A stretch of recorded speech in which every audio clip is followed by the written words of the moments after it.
চলো রেডি। বর্তমান বিধানসভায় যিনি মুখ্যমন্ত্রী আছেন, বিরোধী নেত্রী থাকার সময় এই বিধানসভা ভাঙচুরের ইতিহাস আমরা সবাই দেখেছি। এই বিধানসভার অভ্যন্তরে আমরা দেখেছি দেবলীনা চ্যাটার্জি, দেবলীনা হেমব্রম, গৌরাঙ্গ চ্যাটার্জি, আব্দুল মান্নান, মনোজ টিগ্গা, নরহরি মাহাতো একেবারে বিধানসভার কক্ষের মধ্যে তাদেরকে প্রহিত।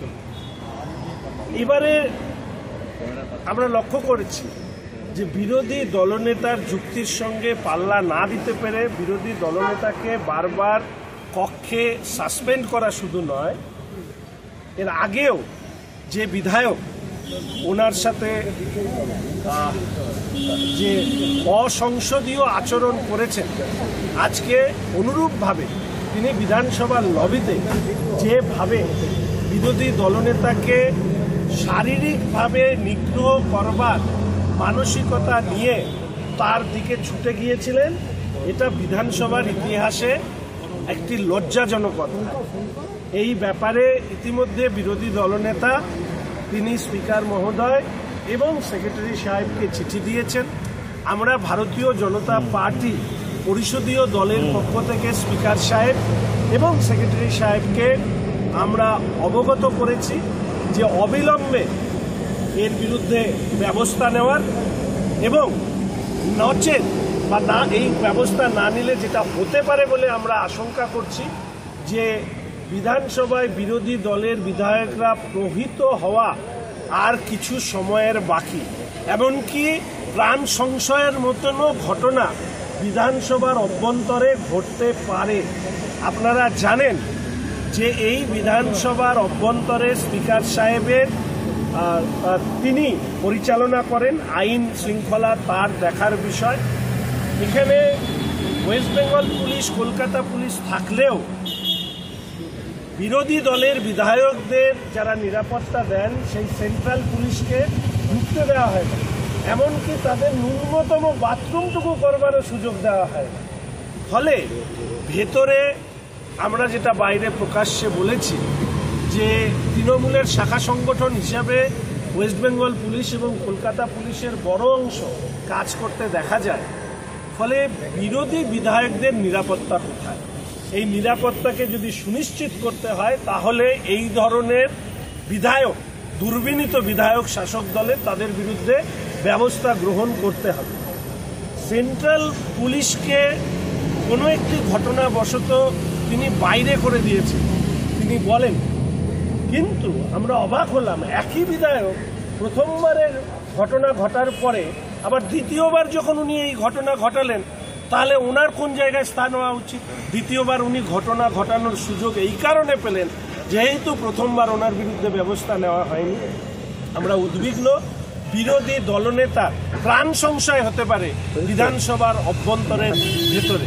ফলে এই রকম পরিস্থিতিতে আমরা চেয়েছি যে স্পিকার সাহেব যথাযথ নির্দেশ দিন, রাষ্ট্রধর্ম পালন করুন এবং বিরোধী বিধায়কদের নিরাপত্তাকে সুনিশ্চিত। স্পিকার কি বললেন?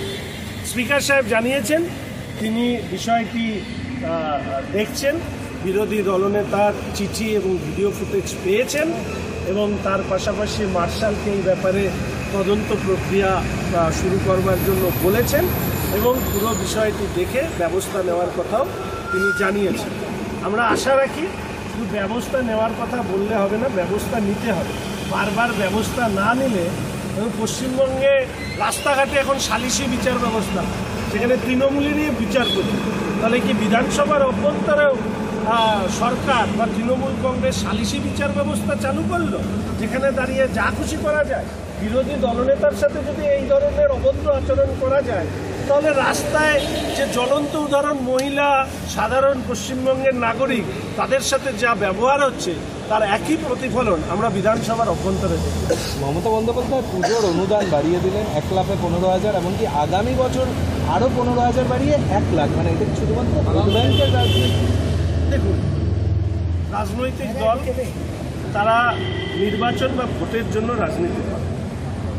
আমি শুধু এইটুকু বলবো, পুজোর অনুদানের বিরুদ্ধে আমরা নই, কিন্তু অনুদান কাদেরকে দেওয়া হচ্ছে?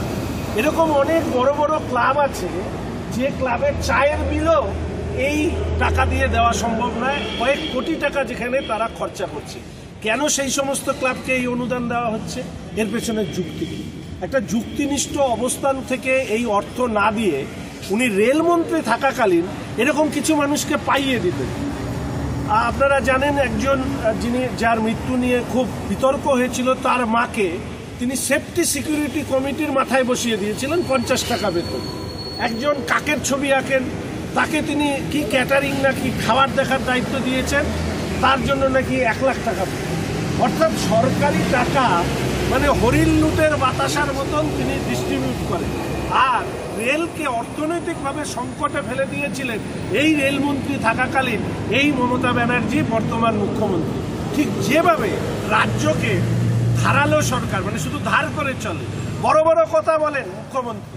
বাজেটে আমি বারবার করে এই কথা বলেছি, এই রাজ্যের ওন ট্যাক্স কালেকশন, ট্যাক্স এবং নন ট্যাক্স রেভিনিউ কালেকশন দিয়ে এই রাজ্যের, আপনারা তো দেখাবেন না, মিথ্যা কথা মুখ্যমন্ত্রী বলেন, ওগুলো আপনারা দেখান, আপনারা দেখান, বাজেট বই খুলে দেখেন যে স্যালারি, পেনশন আর ইন্টারেস্ট, এই 3টে টাকা দিতে এই রাজ্যের খরচা হয়, যে অর্থ তার থেকে কম টাকা ওঠে এই রাজ্যের নিজস্ব অর্থ আয়। অর্থাৎ শিল্প নেই, কর্মসংস্থান নেই, মেধা রাস্তায় বসে আছে চাকরির দাবিতে, নেতাদের খাটের তলায় টাকা, নেতারা বড় বড় গাড়ি চড়ে আসে, বিলাসবহুল বাড়ি। এই সব দেখে দেখে রাজ্যের মানুষের মনে এই প্রশ্ন উঠছে যে উনি কি শুধু নির্বাচন আর ভোট ধরার জন্যই ওনার সামগ্রিক পরিকল্পনা? রাজ্যের উন্নতি ওনার কোনো অবস্থাতেই ওনার যে চলা, সেই চলার সাথে সমর্থক নয়। ফলে রাজ্য ক্রমাগত পিছিয়ে পড়ছে এবং এই ক্রমাগত পিছিয়ে